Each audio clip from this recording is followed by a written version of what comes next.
Hey, it's Clayton Olson, and in this video, we're going to take a deeper look at what the friend zone actually is. And this clip is really directed towards men who feel like you've got a consistent pattern of getting friend zoned. What's actually happening here, and how can we help you see the situation a little bit more clearly, see yourself more clearly, so that you can start to create a love life that is charged and that lasts. For women watching this video, I'd love for you to comment below and let the viewers know if what I'm saying feels accurate or if there's anything else that you would want to add to it. I think it would be illuminating for both men and women. And if this is your first time to my channel, I want to encourage you to subscribe by clicking on the bell notification below to get relationship psychology that cuts the core to the heart of the matter and allows you to create a love life that lasts. So enjoy the clip and let me know if there's any questions that you have or any comments by posting below. Thanks. Now, my first question is, why or what mistakes are men making to get into the friend zone? It's a deep question, Quincy. It's a deep question. And I like how you defined the friend zone. That's very clear.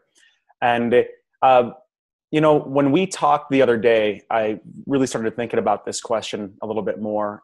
And I realized that the friend zone is something that it's actually a safe place that a woman puts you because the emotions that she feels around you is one in which she can't trust them. So what I mean there is a man will put himself in the friend zone because there is an internal conflict happening within him where what he wants is in conflict with what he feels like he deserves. So when there is that internal conflict, what ends up happening is the guy ends up questioning himself. He ends up holding himself back in the interactions in some interesting ways, which actually generate anxiety within him. There's a conflict within him. The woman picks up on that. And because she doesn't really know his intentions or doesn't really trust what's actually happening, it's just a safe place of putting you in this kind of holding zone or this limbo land where she's not hurting your feelings and she's still possibly getting some validation from the interaction, but she doesn't feel safe enough around you to actually allow you in a psychological, emotional, or physical sense. So that's what I would describe as the friend zone. And the point here I'm making is that how guys get into the friend zone is by not feeling that they deserve what it is that they're wanting, either sexually, emotionally, or relationally with a woman.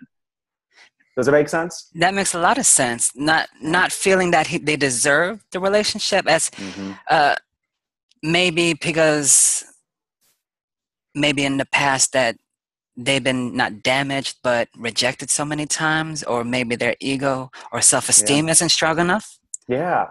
You got it. They feel that there's something that they don't have a right to pursue the woman in a direct way. They don't feel like they have a right to actually have that woman possibly as their girlfriend. Maybe they think that she's outside of their league, and that what that ends up creating, that belief, what gets built on top of that in terms of behaviors is maybe they're trying to impress her, they're turning into a chameleon and compromising their own value system to try to get her approval.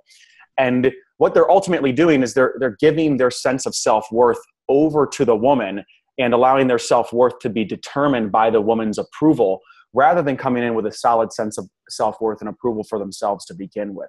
And that's just too much responsibility to give to a woman. It's too much power to give to a woman. She actually doesn't want that. And in many ways, she's got no choice but to put you in a place that allows her to be safe and kind of keep you away from her. Well, what type of advice would you give for a man that doesn't have a good amount of self-worth? Maybe he feels that he is not built enough physically. Maybe he's I know in America, I think 2 out of 3 people are very overweight. Maybe he feels that he's a little too overweight, or maybe he's really short and he doesn't fit the guidelines of being short, or maybe he feels like his man part isn't big enough, and he just doesn't feel like. What kind of advice would you give to that style of man? Yeah, well, the first thing that I would begin to question is the measurements in which he is using to determine his self-worth. And if it's his physical appearance, if it's how tall he is, how much money he makes, the size of his dick, all of those things, I don't actually believe that's what a woman is truly looking for. A connected, high-quality woman, if she is able to see into your heart and she's able to witness your integrity and your character and how you show up and whether your actions are in line with your words, that is something far more valuable. The character of who the man is on the inside and how he presents himself, how present he is in the conversations, how much he accepts himself in spite of these things that might seem like handicaps, is actually a larger determinant of how powerful of a relationship he's going to be able to create with her, and how much love is going to be between the two of them. So just circling back, it's what are the measurements in which you are using to determine your self-worth? And are they things that, are they handicaps that are perhaps being communicated to you by media or by movies? And beginning to question that and realize that your value and self-worth can come from something that's much more permanent within you, rather than some surface level exterior.